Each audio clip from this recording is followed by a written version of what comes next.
Vous souhaitez isoler votre maison, mais par où faut-il commencer? Chaque cas est bien particulier, mais je vous conseille de vous intéresser tout d'abord à votre toiture. On estime à 30% les déperditions de la chaleur par le toit. Et comme la chaleur monte, si on veut chauffer efficacement sa maison, c'est juste une question de bon sens.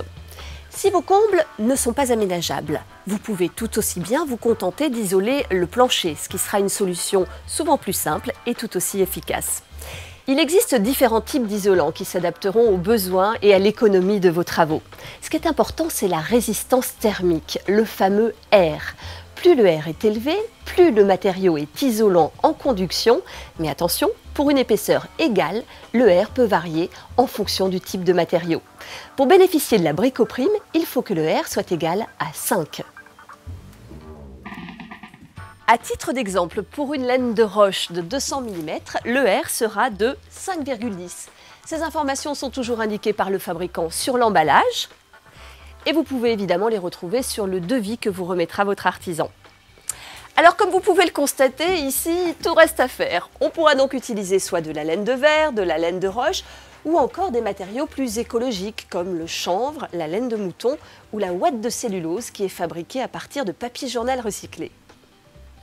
L'idéal étant d'associer dans tous les cas les compétences d'un isolant mince, thermoréflecteur, à un isolant épais. Ainsi, l'isolant mince jouera le rôle d'un film étanche, ce qui permettra de garder la chaleur du chauffage entre les parois plutôt que de les chauffer, d'où une économie supplémentaire d'au moins 15%. Il faut donc faire les choses dans le bon ordre, c'est-à-dire d'abord isoler les combles avant de les aménager. Alors ici, regardez, un film étanche a été installé au plafond sous la couche d'isolant et c'est ce qui apporte une parfaite étanchéité. Après la toiture, il faut penser aux murs. Et ici, les murs ont été isolés avec des flocons d'ouate de cellulose. Ils sont là, juste derrière cette bâche, et c'est ce qui rend la maison étanche à l'air, conformément aux réglementations obligatoires applicables en janvier 2013. Il existe d'autres moyens pour isoler les murs de sa maison, comme par exemple des panneaux ou encore des rouleaux que vous disposerez entre des rails. Pour bénéficier de la prime aux économies d'énergie, il faut que la résistance thermique, notre fameux R, soit au moins égale à 2,8.